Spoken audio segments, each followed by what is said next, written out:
And what's interesting is we measure wealth in this country with GDP, and it's such a load of nonsense. So we're sixth richest in the world. That means nothing. Everyone's skin. If you do it per capita, do you know where we have fallen to?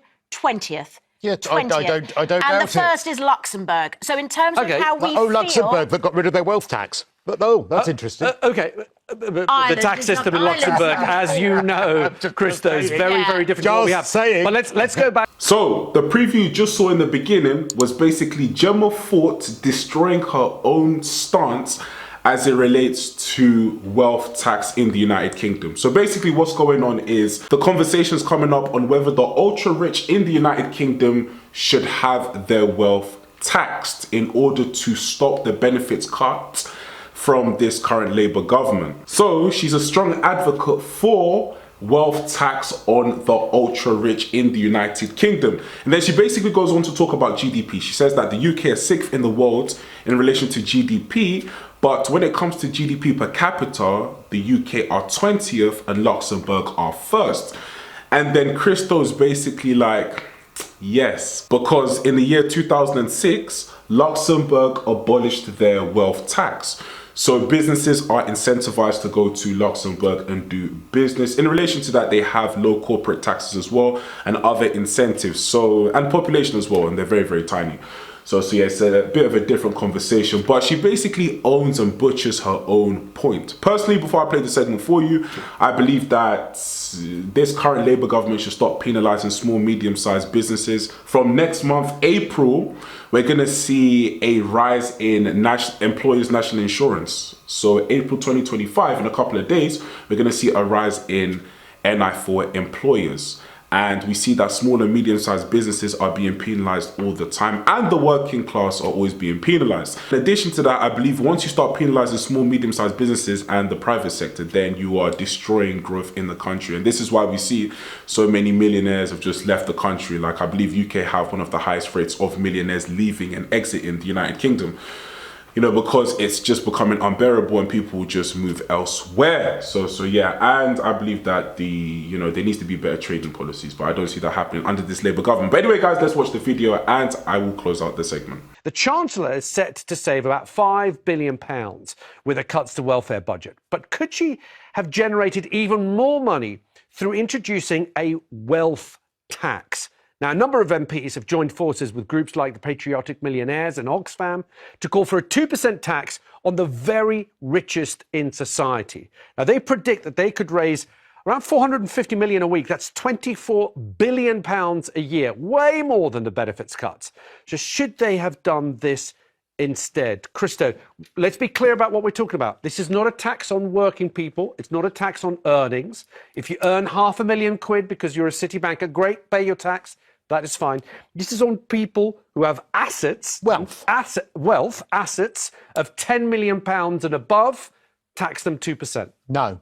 Why not? Because it doesn't work, because the money that you would say on paper that it would raise, don't look at me like that, the money that it would say, you say on paper that it would raise... Protect the billionaires! Hang on, let him finish, is you have to offset that against the money that you would lose. Now, I'll tell you how you would lose. Out of 195 countries, only 7 in the world have wealth taxes. All of the countries that have introduced them, countries like Germany, Austria, Luxembourg, I think Denmark had one as well.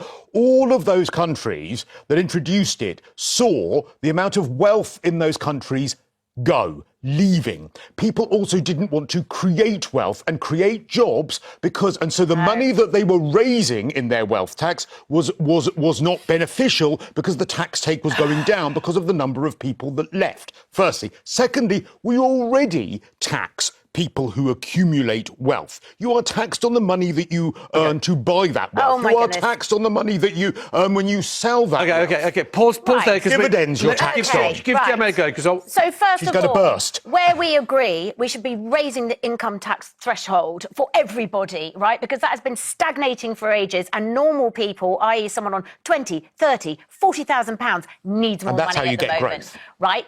Yes. So that we're in agreement. On top of that, you do this. And the idea that all these people are going to flee the country is a nonsense because, and I have spoken to people like Patriot Millionaires at great length and people like Gary Stevenson who are very good advocates for this. The initial report that gave that sort of scam stat were called Henley and Partners, and it's actually been disproven totally. People who live in this country, who have a huge amount of wealth, they want their kids to be schooled here, they want to live in Britain. And if a handful, if 100 or so fleed, it would make no difference. Then what happened in Germany? Why did it not work there then? It worked when Margaret Thatcher did it. She put a one-off wealth tax. Oh, well, boom. now you've mentioned my magic name. You've mentioned Margaret Thatcher. Margaret Thatcher, I'm in favour. That means that you're obliged to stand down now. Okay. And it shouldn't be up to the poorest to subsidise the rest of the world. That's where I'm Gemma's got her hand up. I totally agree with that, Colin, although don't call her Rachel from accounts because we wouldn't do that to a male chancellor, but I agree. And what's interesting is we measure wealth in this country with GDP, and it's such a load of nonsense. So we're 6th richest in the world. That means nothing. Everyone's skin. If you do it per capita, do you know where we have fallen to? 20th. Yeah, 20th. I don't and doubt the first is Luxembourg. So in terms of how we feel... Luxembourg, that got rid of their wealth tax. But, that's interesting. Okay.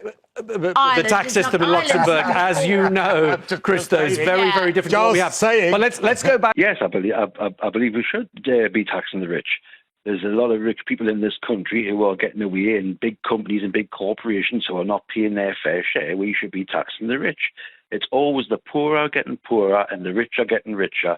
And for what Rachel Reeves is doing, it is an absolute damn disgrace of where she's getting the money. But they can find £300 million to give to Ukraine for the war, and they can find all this money to put all these people in these hotels, £2.5 million per day. Okay. And we're still getting the boats and immigrants coming into this country, all which right. is more than what we've had in a year after Conservative Parliament. Gary, let me ask you a question. Why do you think she's not taxing the rich? Why do you think she's not gone after the super wealthy? And remember, we're talking about taxing wealth, not income. If you're making a lot of money, that's fine. Just pay your income tax. But why is she not going with people who've got assets worth a lot of money? Why do you think she's not doing that? Because she knows that if she taxes the rich, all these rich people and all these rich companies will leave the UK. Bingo. Okay. And that's why. Let me just say that's why she is not doing that, and that's why there is the last vestige of non-sixth form politics which she seemed to be getting from them, because they know it would be detrimental. Firstly, secondly, it shouldn't be an either or. We wouldn't have to make up this money that she has cruelly taken from benefit claimants if it weren't for the disaster of her last budget, which incidentally included a national insurance rise, which meant there was no economic growth and unemployment is actually going up. You don't solve the problem created by a tax rise by bringing in a tax rise. The trouble is, inequality is going like this. Literally, you could see a graph, and you're getting to the point now where the middle classes are completely squeezed. The working classes are stuffed. Do you remember not that long ago when we were kids and you could get a job and you could work a normal job and buy a house and go on holiday that's and to do run with a the car. supply of housing, to do with the population as well. No, and run a car. The point is you could afford to live. And we are at a point where the people that we're talking about have so much accumulated wealth, it just makes money for them every single day. We're not talking about their work. On it already. We're not what do you think they use to buy the wealth? What do you think they use? When you've got a group they use of money them, that they were taxed on to buy that so if wealth. I gave you £10 million and you had to give me 200 grand, would you still be all right? Well, are you talking about inheritance tax now? Because that's also a tax which is at 40%. I'm talking about a wealth tax that they're talking about imposing. Why would you be giving someone £10 million? If I'd earned £10 million and paid the tax on it and bought an asset with it. You're talking about they've got so much thing that they then invest it, and you have offices of people going, buy up houses, buy up I'm going to pause you there. Money that they paid tax on already. So you're squeezing people like us further and further and further. I am pausing you there because there's people who want to join the conversation, and you two are frankly hogging the conversation. So just to conclude very quickly, honestly speaking, when it comes to the rich, I believe that they always mobilize. So they always move around to countries which benefit them financially, of course. So when it comes to the United Kingdom, I don't care too much on taxing the rich. I just want, Rachel Reeves to not go after small and medium-sized businesses. Stop trying to penalize the private sector, build wealth in the country.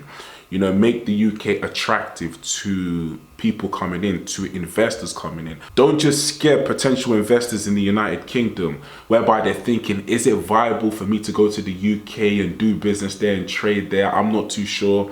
You know, make the UK attractive. You know, they don't want to hear high taxes. This isn't what they want to hear. So the conversation isn't so much just about the ultra rich, because they can always move around. They're always going to move around. They can move around as much as they want. They have citizenship for, you know, various countries, and they just move their wealth around to whatever and however it suits them. So I feel like the UK, Rachel Reeves, this Labour government needs to be focusing more on good policies, you know, good budgets that will steer the United Kingdom in the right direction and incentivize more people to come over and do business here, which will, you know, increase in job growth, etc. So yeah, this is just my opinion. So yeah, but anyway, guys, let me know what you think in the comment section down below. Like, comment, and subscribe, and I'll catch you in the next video.